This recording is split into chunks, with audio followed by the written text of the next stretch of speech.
Thank you, Mr. Chairman. I want to thank each of the witnesses for being here. Thank you for your leadership. Thank you for sharing your stories. Dr. Brand, you're a Texan, a Houstonian. You've been fighting for a lot of years to secure the return of your son, Nico, after your ex-wife took him on a trip to Brazil, never returned. As I understand it, your ex-wife is under indictment for the kidnapping, and your ex-wife's parents were arrested and are waiting trial for participating in the kidnapping. Can you tell this committee how you've tried to navigate the system and what the biggest challenges are that you've encountered as a parent facing an international child abduction? Absolutely. The biggest challenge is not knowing where to begin and how to start. And I want to thank you publicly. I don't know if you recall, 5 years ago, I found you at one of your hearings in Houston and begged for help. And your office was one of the few bright spots for me in this, because coming to Washington over and over again and having the same experience that all of these left behind parents have, but to have intervened in the way that your office did has been so helpful. I can just say that the navigation of the system is so complex because there is no unified way to do it. Every country is different. Every system of government is different. Every political system is different. Their culture is different. And so there's no unified way for any parent to know where to begin, because my experience may be very different than the experience that somebody has in a different country, right? And so it's hard to know where to start or what to do. The only thing that we know when we start is that we're not going to give up, right? That's the only thing that we know.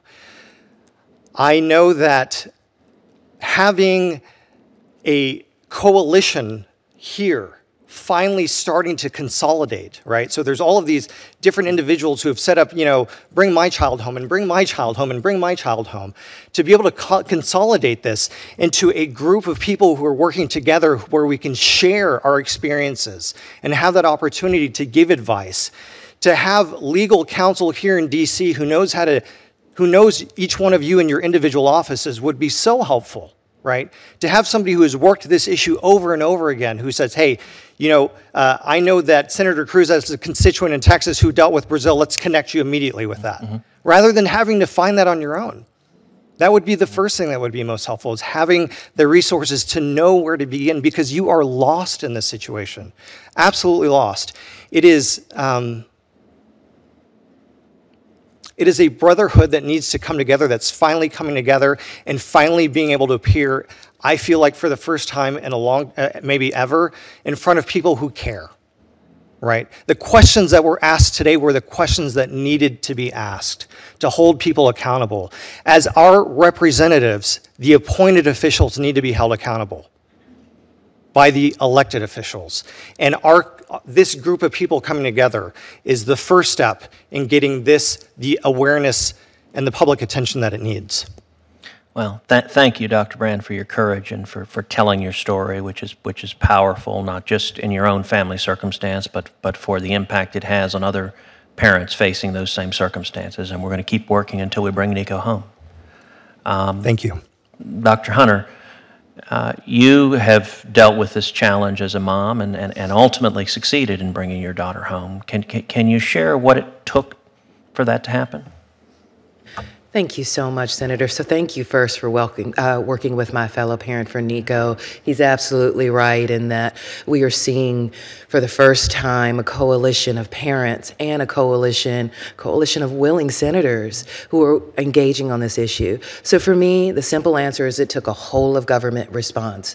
Your colleagues in the Senate, my representative in the House, my local law enforcement, the courts, the State Department, the Justice Department, every entity, every public agency or entity that had a stake in Muna's return, including the National Center for Missing and Exploited Children, they all came to bear. They first believed that this was a parental kidnapping and not a custodial issue. And then they set about to use the tools and the resources that we have to return her. Now, it was very, very clear at the beginning that it was me as the parent who needed to drive this case, Senator, and I was more than willing to do that, as are my fellow parents. But when our government came alongside us to give us that impetus. In my case in particular, Mali stood up and took notice. I don't think that they were willing to tangle with the United States and the implications of that, and that's what it's going to take, sir. Thank you for the question. Thank you, Dr. Hunter. Final question, Mr. Clark. How widespread is this problem? What would be your best effort to quantify just how many parents are facing these sorts of challenges of international child abduction? Yes, Senator.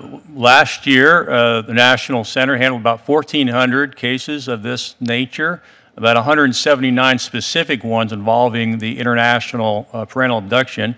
We do have a child abduction unit as part of the National Center that focuses strongly on this issue and working with families, as we have heard this morning, and the raw emotion of what it takes to do that.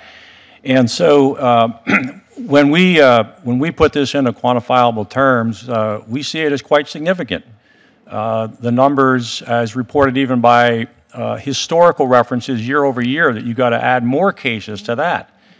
And then I often say amongst our staff, things get done based on who cares. So the fact that you're having a hearing today, you're focusing on the issue, and we have the who cares factor going, I just want to say that diplomatic channels alone necessarily won't do it. It will take more of an army of, again, as I said earlier, public-private partnerships to make things happen. And as you know, as example given from your staff, getting personally involved makes a difference, and that is how things have to happen.